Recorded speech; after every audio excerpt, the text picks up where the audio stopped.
All right. Hey, this is Sid Owsley from the Determination Determines Destination podcast, the 3Ds to Success, where we share stories of people who use what I call the 3Ds to Success. Determination determines destination to overcome obstacles and challenges in their life. And today I have with me Ms. Sandra Chaney. Sandra is a Les Brown certified speaker, transformational coach, business specialist, and best-selling author committed to helping women live their best in life and business. As a conqueror of domestic violence, sexual assault, sex trafficking, and homelessness, Sandra has worked with the Clairol Cosmetic Company and Southern Living Magazine to produce a video that trains salon specialists on domestic violence in 9 states and was featured in Red Book Magazine national video promoting stories of women who are conquerors of domestic violence. In addition, as a nonprofit and grant specialist, she teaches coaches and trains nonprofit organizations how to build a solid foundation so that they can have major impact in the communities they are serving. Lastly, she is the best-selling author of 4 books and a co-author of 7 additional books. Sandra lives her life by this motto: everything I do, say, and offer the world will come from a deep place of love. Welcome, Sandra. How are you? Thank you so much. I'm glad to be here. I'm like, oh, he's going to read the entire bio. It's always strange to hear somebody else read about you. It's weird sometimes. Well, you got a lot I'm going good. on. You're an author, and you've been in several videos. That's great. You're doing a lot of awesome work. Yes. So tell us how you use what I call the 3Ds to success: determination determines destination in your life to overcome obstacles and challenges and to arrive at where you're at now in life. So, as you read, I am a conqueror, and I like to say thriver of domestic violence and sexual assault, plus sex trafficking, homelessness, and all those things. I think for me, determination was because I, at that time, also was a single mom doing parts of my life. So my determination had a lot to do with my son.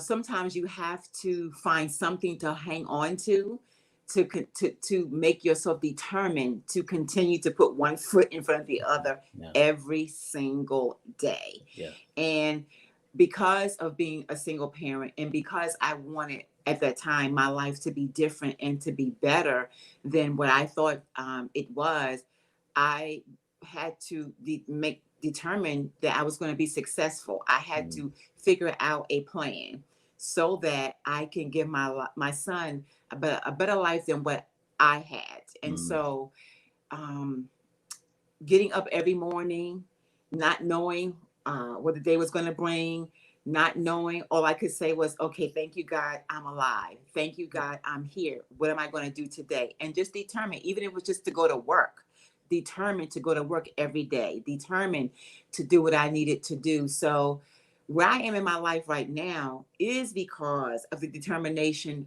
back then.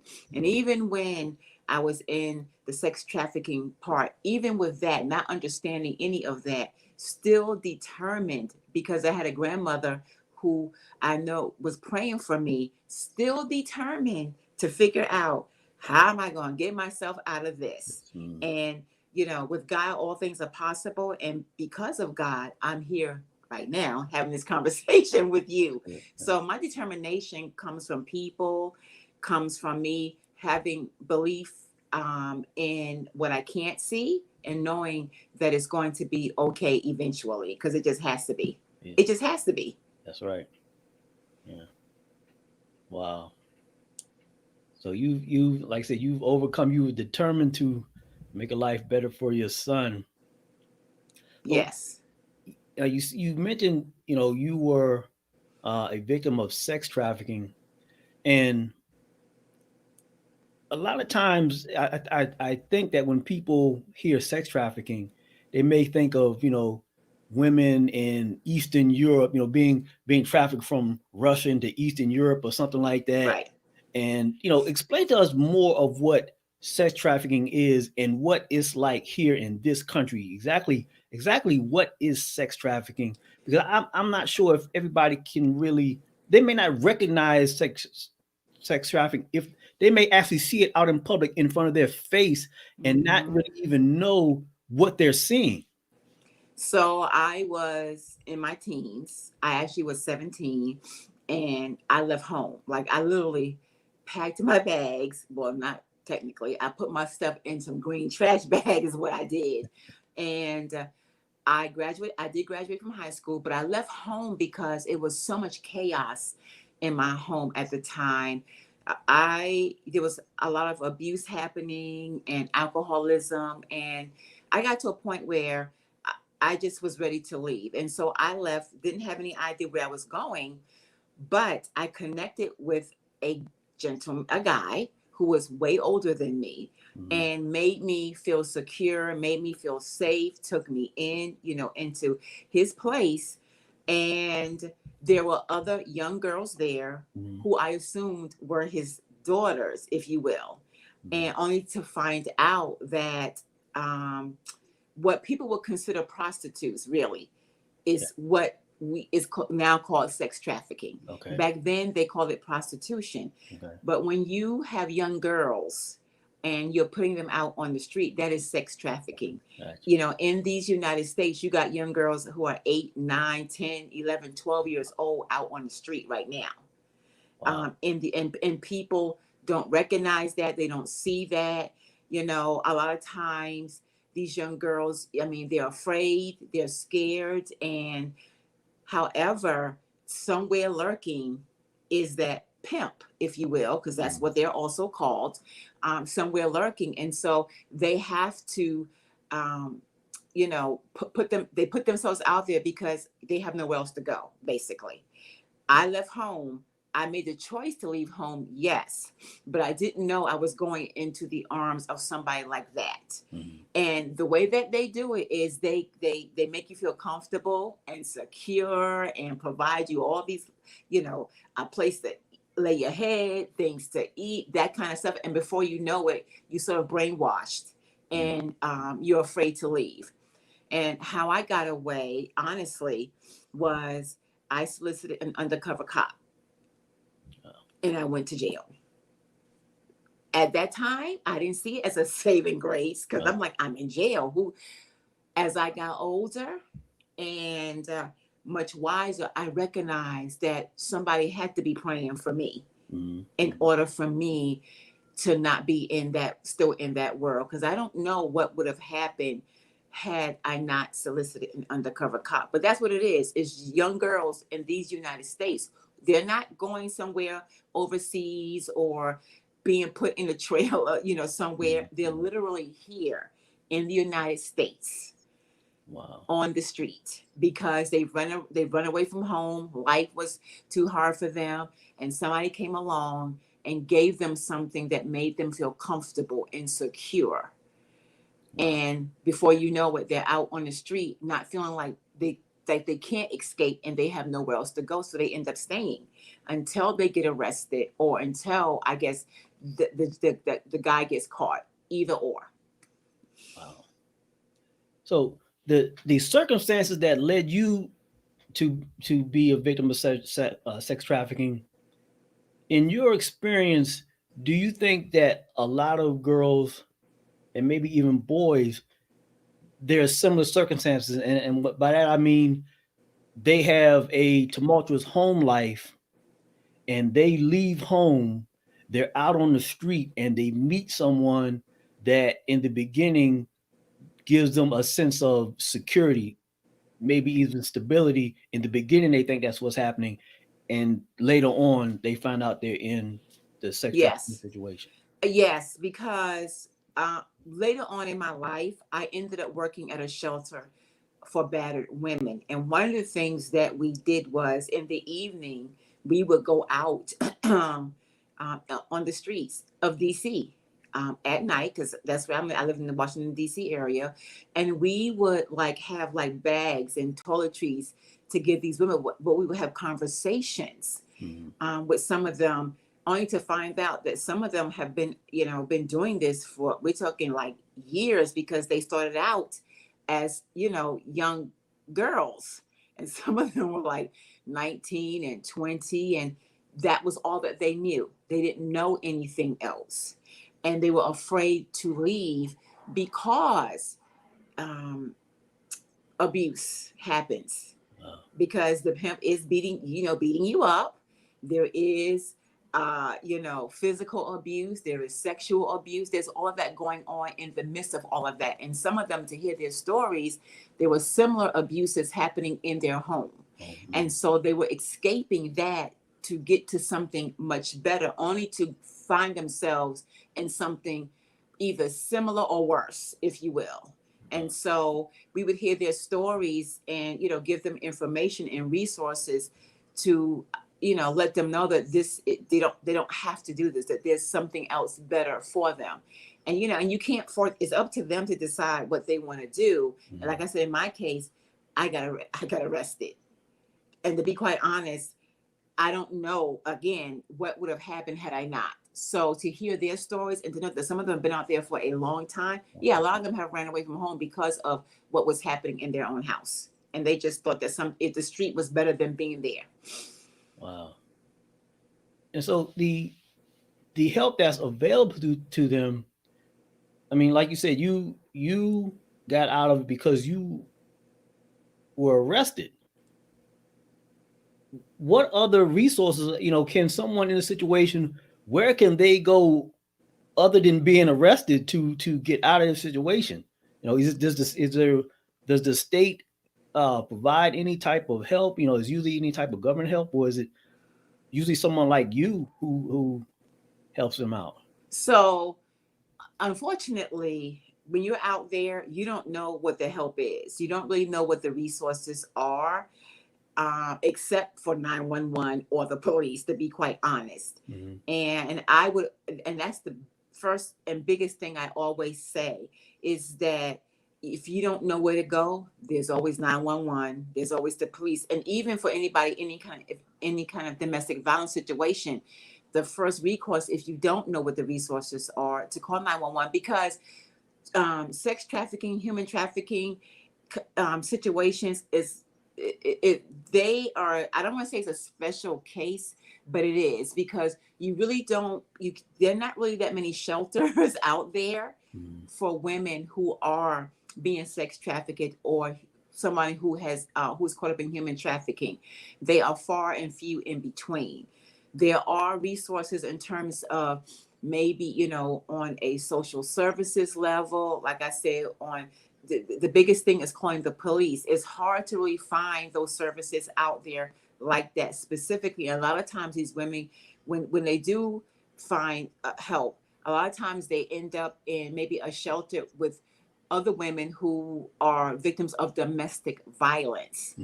And while domestic violence covers a gamut of things, sex trafficking is one thing. Domestic violence, in terms of being physically abused, emotionally abused, is different. And so you have to be careful and mindful. So when we were out there, we gave the women resources that we knew that we had at that time. Okay. And we would tell them, and at that time, DC did have something set up. I don't know about now, but they did at the time. And so we gave them the resources that we have. But I'm always saying, call 911. Or, if you happen to be out in the street somewhere, and even if there's a shelter or something, go and ask somebody to help you, if at all possible. I think for the community, the biggest thing is that, because the community is unclear about what that looks like, I also think it makes it very challenging for the woman or the young girl who is being hurt to actually go to somebody, because they don't know who to trust. So at the end of the day, I would always say, go to the police. Call 911, find the nearest police station, because that's the biggest resource you're going to have right now. And from there, then they can give you direction. Wow. Now, when you tell someone who's been out on the street to go to the police, I know. Yeah, it's a reaction like, But when you were when you were like, to me, when you were 12, 13, 14, 15, 16, that when you're young, at the end of the day, mm, I get it. And I hear that. However, no one, I'm sure there's like 800 numbers out there that we could give people, and probably even on this YouTube channel, we can probably post yeah, an 800 number yeah, we can do that. for somebody who is listening, because they're out there. But when you are thinking about that on the street, the last thing you're thinking about is calling an 800 number. I mean, Yeah, literally. yeah, You're not thinking about that. You're thinking, how can I get away? Sometimes, because there's some kids who do want to get away and don't know how to. And I know the police is the last resort. I get it, and I hear you. How, like I said, the source, you can go to a shelter. There's a lot of things that you can do. Find a shelter if you need to, and even go there if the police is something that doesn't make you comfortable. Go to a shelter, but a shelter for victims of sex trafficking or human trafficking, they're not very many at all. There are a few agencies in the state of Maryland, but it's not a lot. To be quite honest, there are probably more DV shelters, and I'm prefacing that because even in the state of Maryland, there are not that many DV shelters either. So the next best thing would be to call an 800 number or go to the nearest police station. wow, yeah. I was in law enforcement for 11 years, and so I know that uh, people who are out on the street, the last thing they want to do is have an interaction with the Yes. police. But like you said, that's the best resource. Unfortunately, that's the hand that we're dealt right now. Yeah. It's there are there are more shelters for animals than there are for victims of domestic violence and victims of sex trafficking or human trafficking. That's just a reality. Wow. That's just the reality. And I'm not encouraging anybody, because trust and believe, when I got arrested, that was the last thing that I wanted. Because Mm, I was afraid. I didn't know how I was going to be treated. I didn't know. I mean, I'm being arrested yeah. for solicitation. And I'm thinking, well, I didn't ask to be put out here. Yeah. However, at the time, it was also it saved my life. It Mm, literally saved my life, because I really don't know where I would have been, at the end of the day. I wasn't thinking call 911 in that situation. No, I wasn't. I wasn't thinking of going to the nearest police station. I wasn't, because you're right. That's the last thing I want to do. yeah. But when you don't know what else to do, Yeah. Yeah. when you don't know where to go or how to reach out for help, the last resort may be the only resort that you have. Yeah. Yeah, you're right. I've seen it, and you're absolutely right. A lot of times, law enforcement is the front line, is the first contact people have with getting some type of help in their situation, uh, and that also contributes to the increased jail and prison population. You know, it would be nice if there was something in between that to catch people before they have to go into the situation of being arrested. And that's where, I guess, that's where you come in, the work that you're doing.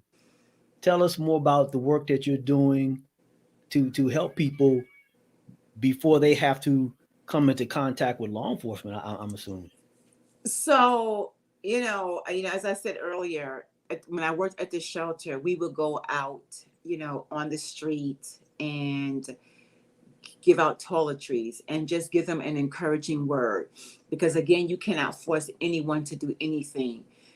But what we wanted them to know is that we understood and Mhm. that we were here.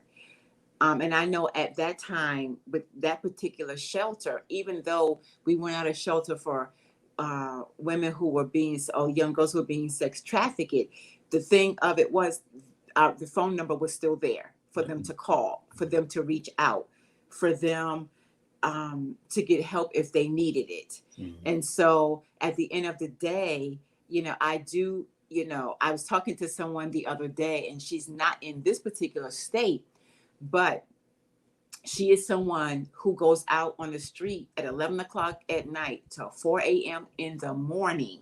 Wow.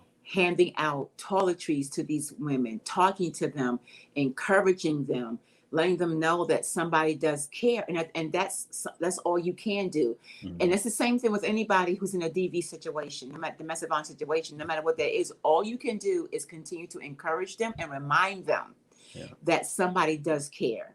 Remind them that, that they don't have to be out here if they don't want to, but also remembering you can't force them to do anything that they don't want to do. And when it comes to young children, what I do know for sure is that now we didn't encounter any young people, at that time, but even with encountering, young people, this particular young lady happened to be a caseworker, social worker. So she was able to, sometimes get them off the street and provide services for them. But as you know, even with social services, when they age out, that's it. If they can't find anywhere to go, they're back on the street. So here we have this dilemma once again.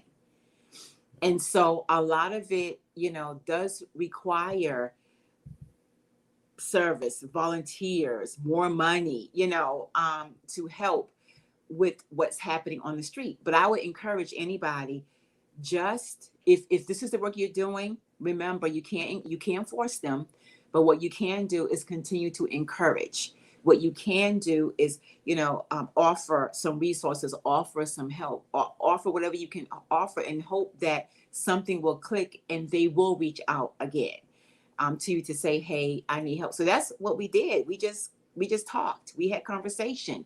Unless it was a young person, in that case, then, there's a responsibility to report because they're young and they're out on the street, and they shouldn't be out on the street. So you have to find a safe place for them to go. Mm-hmm. Wow. Okay, well, we've talked about some of the challenges in dealing with this situation. Tell us about some wins, with the work that you're doing. You've authored several books.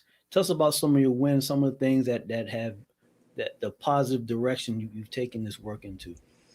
So, before I left the shelter, I had an opportunity to participate in a program that was wanting to rehabilitate men who were out, who were soliciting, if you will, prostitutes or part of the sex trafficking. And I thought that was a huge win, because for me, that was also a way for me to say what I needed to them, for them to understand how wrong that was, for them to hear my voice. And it wasn't just me, it was other young women as well. Mm-hmm. And so we did that for a while. And it was a healing process for me, but it was also to give voice to those other young girls out there, and for them to think twice about what they were doing. Out of that, I wrote my very first book, which was 15 years ago. And that one was called Give It to Her, A Gift of Healing and Restoration. So I shared about my healing and the process that I had to go through in order to really begin to heal me mentally, emotionally, to be able to move forward in my life and to begin to understand the purpose that I guess I was put here to do. Honestly, because the things that we go through, I'm discovering are not just for us. They're for us to also help other people, for us to share, to allow other people to understand that they're not alone. And then my second book, which is the one that actually dropped yesterday, a third edition, is called The Woman Within. It's an inside job. That I dropped the book yesterday. It is a third edition, and it's my evolution of me evolving into the woman that I am right now. And I'm still evolving, but that evolution, because that was in 2010 when that book came out, I was still going through my process of healing emotionally from some of the domestic violence things that had happened to me. And I didn't recognize that that's what I was going on, but it was still there. And so I evolved and wanted to update that book. I wanted to show people where I am now with me on the cover, because I'm a happier, healthier Sandra. Yes. I'm in a different space. I'm still writing. I have other books that are out. I'm also helping nonprofits. Because of the service I did with this shelter, I decided I wanted to help nonprofits who are servicing women and children, because I'm also I'm a federal grant reviewer. I review grants on the federal government. So I wanted to take my skill set and the things I learned working in that shelter, and I wanted to help other nonprofits be of service and help them to build in their own community. So I also wrote another book called The Inside Secrets to Getting Money for Your Nonprofit, because I wanted to help nonprofits really, really help and really be able to build their foundation to help the young people, to help women who were like me, who needed the help and didn't know that there were shelters out there. Yeah. I didn't know that there was things that I could do to help myself until I started working at that shelter. So those are a lot of my books, for sure, are my wins. Helping nonprofits thrive and find money is huge for me. Seeing them do what they do is so important to who I am and the purpose that God has given me. That's great. You're doing work that definitely is a service to other people, using your experience, in that situation. Really, when people come into contact with you, you can relate to them so well that they probably feel like, yeah, this person really understands what I'm going through because you've been through it, and that's very important. So, Yes.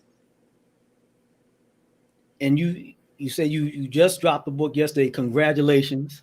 Yes. Uh, Thank do, you. you- do you have it? Do you have a copy of the book you can No, hold up? it's not in print yet. We just have Okay. the ebook. The print is coming out, and it's the print copy and a workbook is Okay. Oh, coming good. out in sometime February, late February, probably early March, because I'm also creating a program around that book, because I Okay. want to be able to help more women who have dealt with some of the similar things that I've dealt with, Mhm. and to help them, heal from the inside out. Because I believe that we have everything we need, Sid, on the inside of us. Mhm. But when we have hurts and pains and wounds and all those things, whatever's on the inside is surely going to manifest on the outside, wherever that is. That's right. Good, bad, and indifferent is going to show up in the world. And I know because I've experienced it. And Yeah. so I wanted to, well, sometimes God will tell you that just because you wrote a book 10, 15 years ago doesn't mean the book is done. There's still life. Right. New And I chapter. wanted people to see that, there's not only there's still life in my book, but there's still life in them. There's still Right. things that, I don't care how old you are, there's still things that you have to offer this world. So the print copy comes out late February, sometime in March. And then from that, I'm going to create a program, some kind of group program, where I will be leading and facilitating and empowering women to live their Mhm. best life through this work. That's great. It's great, and it's great and important that you updated that book, and you say you call it evolution. No, no, no. The The- book is still called "The Woman Within." It's an inside job, but it's Oh, about okay. my evolution. I The wanted to evolution. show Okay. my evolution of how the book, from the first edition to now where it is now, Yeah. I've evolved. So I updated the cover and added some new chapters and things into the book. Okay. It's great that you wrote it because, like you said, you're showing people who are in this situation that they can evolve. You know, Mm-hmm. that and you're showing them by this by you having this book, you're showing them that now you coming out of the situation, but you can also evolve from that situation. You can Yes. evolve and thrive from that situation, and that's very important. And it's great that you've done that. So as we get ready to wrap up, Sandra, please let everybody know how to get in contact with you, and any other resources that you may have available to help people in a situation? So you can reach me on my website at www.sandrachaney.com. My books are on there. Any programs I have, all my social media platforms are on there, as well as my email address. Everything is on. I wanted to make it easy for people to be able to find me. So that's www.sandrachaney.com. And please, drop me an email to let me know how I can be of assistance, because we're not on an island by ourselves. Yes, yeah. I had so many folk along the way helping me. I've had mentors. I went to therapy. I mean, I did what I needed to do, and I'm still doing the work. Yeah. Trust and believe. I haven't arrived. I'm never going to say I've arrived.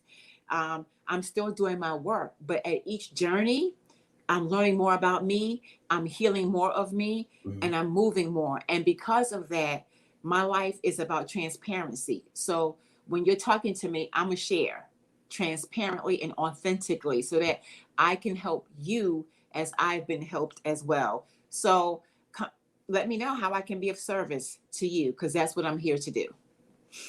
Great, great. And as we spoke about earlier, send me I think it was the 800 number or something Yes, you had. so we can put it on. Yes, I will send the 800 number.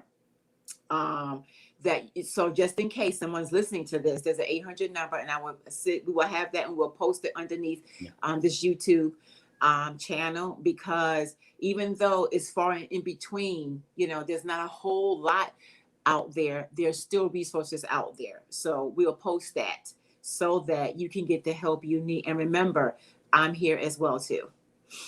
All right. Thank you very much, Sandra. It's great having you on, speaking on your journey and how your journey has helped you and how you're helping other people. Thank you very much for being on. Thank you. This is Sid Owsley from the 3Ds to Success podcast. Determination determines destination, where we share stories of people who use the 3Ds to success. Determination determines destination, overcome obstacles and challenges in their life. And today we had on Miss Sandra Chaney, conquering sex trafficking and domestic violence. It was great having her on.